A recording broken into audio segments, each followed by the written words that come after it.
Hi everyone, welcome back to my channel. So last time I talked about a Sony smartphone that tries to be a camera instead of a phone. So I think the picture quality of the phones these days are just simply the same compared to where they are 4 or 5 years ago.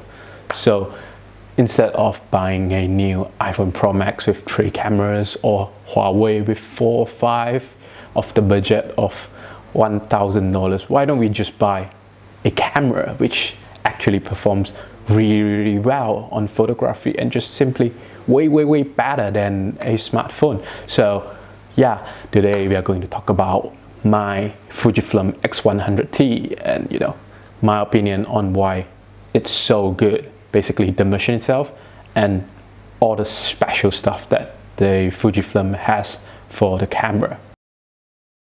So the Fujifilm cameras I want to discuss here are the APS-C cameras that have released all over the years, which comes with a more classic design instead that looks like a modern digital camera, and they all run the X-trans sensor, which is unique to Fuji and that produce like really special colors compared to other cameras.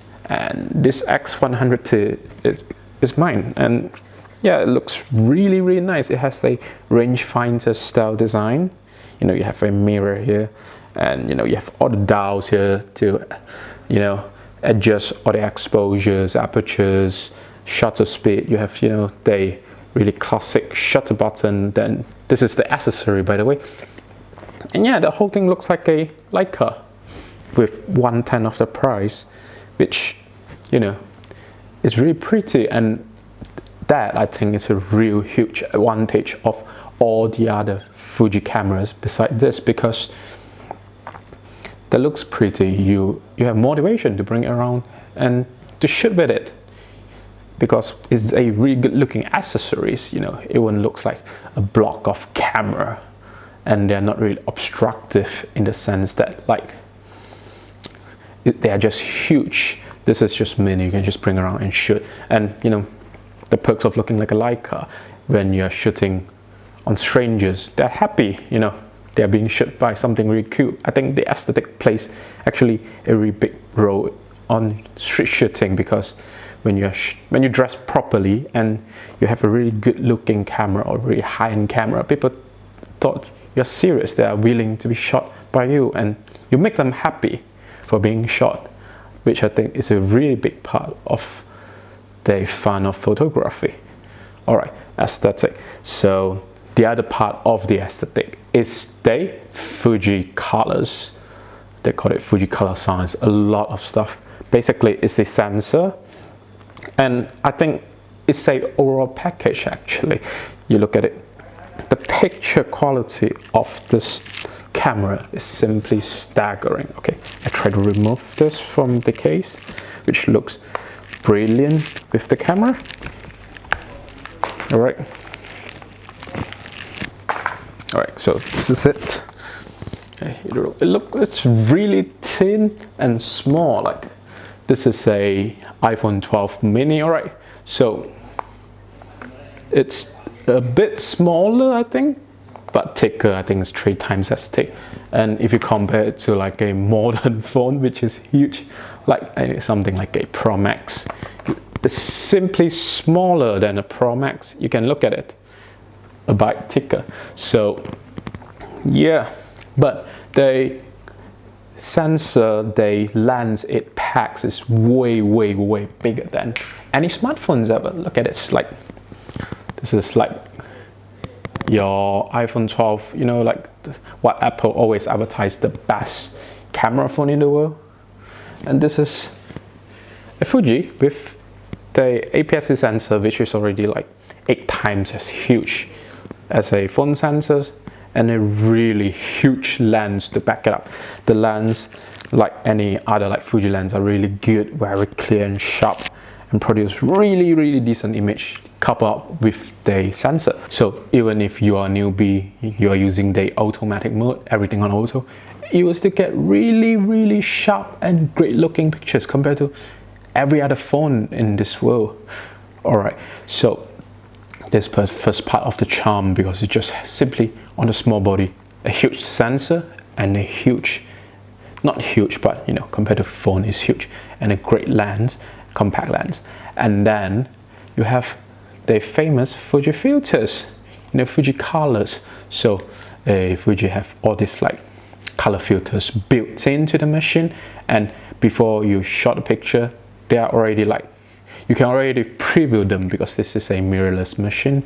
You can already preview them, like preview a result on the camera, and you know, adjust a bit on the exposure, and you can simply get staggeringly beautiful pictures with a camera with the filter.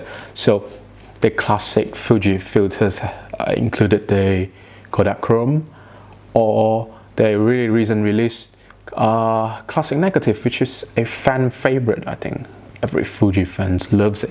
It gives your picture a really nice color. It has the very vintage feel, very film-like, rich texture, very rich texture.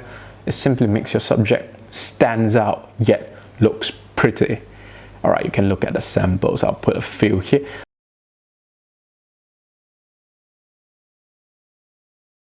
You also have like the across filter, which is black and white. All these things just makes your shooting easier, and you know, you get pretty pictures instantly without, you know, editing, which comes to our third point of the Fuji #1 experience. It's the really unified phone-like experience, unlike other DSLR or mirrorless cameras. So for those cameras to work perfectly, completely, you always need to edit them. They are always part of the workflow. So with the Fuji camera, the philosophy is SOOC, straight out of camera. You can just, you know, set out your filter, or you can just use the original, you know, non-filter, and you just shoot it. And yeah, you already have a really pretty picture, or a staggeringly beautiful picture with your filter of choice, and you can just send it to your phone. Yeah, with Wi-Fi Bluetooth, the app is quite decent for Fuji compared to Sony. So you can send it to your phone, and then from your phone you can just post it to Instagram or Facebook, any social media platform of your choice, and you realize you are actually getting really great results. And that experience will motivate you to shoot more, because you are getting a positive feedback, which is really great. And one joy of using a Fuji camera. And facts, a lot of grammars, you know, gram famous, they have a Fuji camera. They shoot with a Fuji camera because the color is just so decent, and you can get likes easily. So I've talked about a lot of the Fuji magic which exists on mainly all of the camera, and I'll talk a few points about this, the X100T. So this is their fixed lens camera, so you can really, you know, replace the lens. I'll start with this 23mm f2. It's a brilliant lens. It's a 35mm equivalent focal length on a full frame camera, normal camera. So yeah, it's really small, really tiny, like I have mentioned, and you can just bring it everywhere with you. You can just, you know, if you have a jacket, you just put it in the pocket. It actually fits in. You can't really put it into your jeans, unfortunately, but if you have a sling bag, it just fits in. And yeah, and the fixed lens is actually a huge advantage to the, you know, Fuji #1 experience that I mentioned about, because you don't need to worry about, you know, buying other lens. You don't need to research. You don't need to like do all the technicality things. You don't need to think about, you know, bringing extra lens with you. And you know, mainly all the replaceable lenses are actually quite huge. This is quite thin. Yeah, so you can just buy this thing and start shooting. And actually, one great news about this camera, and the reason why I bought it in the first place, is that this is already, I think, like 3 years old or 4 years old already. But this model, particularly X100T, and another one I would recommend will be X100F. They are like the third and fourth generation of the X100 family. The latest one is the X100V, but that one is quite new. So when this thing are new, they are around 1000 USD, but right now they can be had for a 300, 400 USD, which are, you know, crazy bargain for a working camera. And the best thing is you can just buy it and shoot it. You don't even need to buy a lens with it. And usually when you're buying used, they only have many accessories that come with it. You can just buy it and start shooting. Oh, another great thing, yeah, it can charge with, you know, micro B.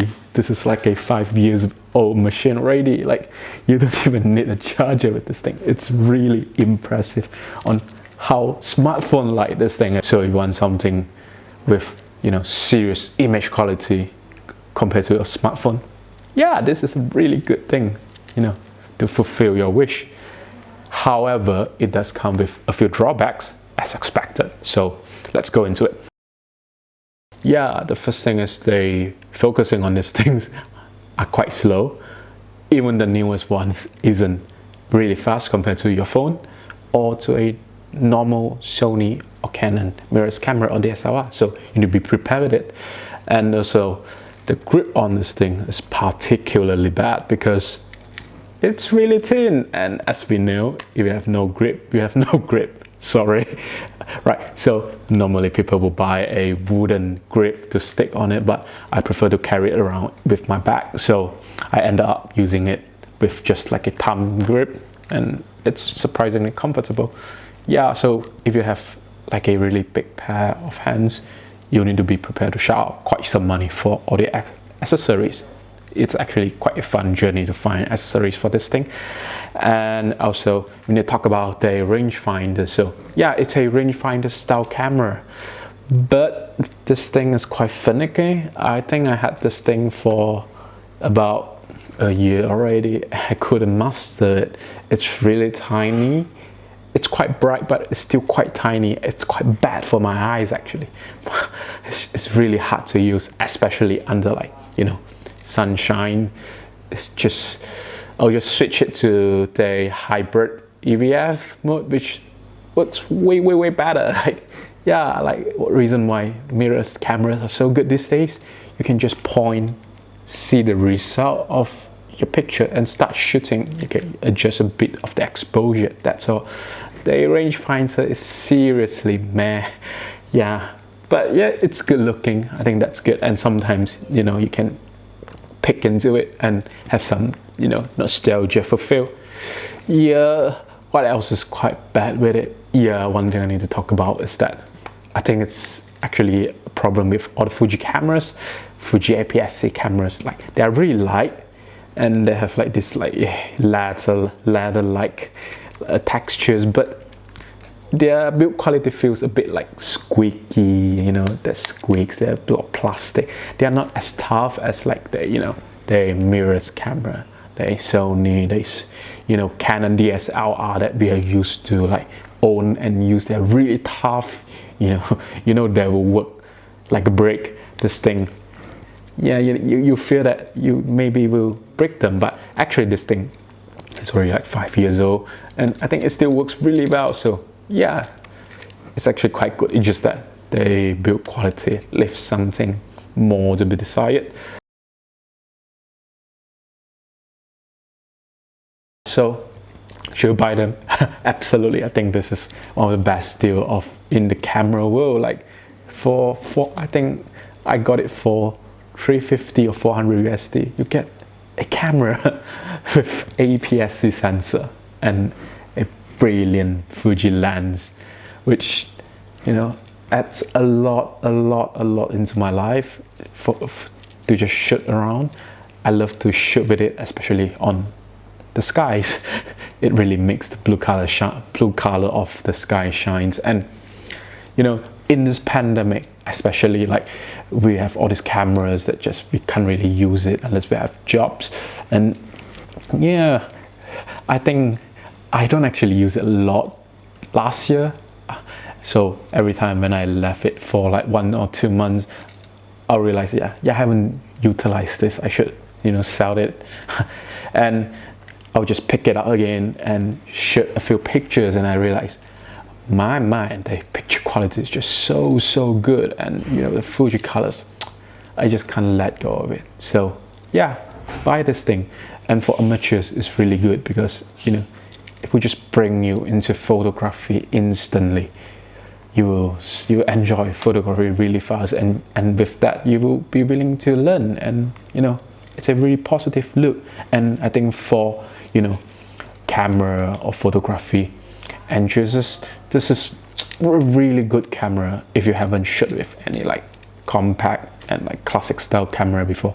If you have ever just shot with a more digital camera, yeah, this is a really good, you know, like a gateway drug to, you know, film camera actually, because like after shooting this, I'm actually quite interested to pick up a film camera. Yeah, so really good thing. And you know, yeah, Fuji #1.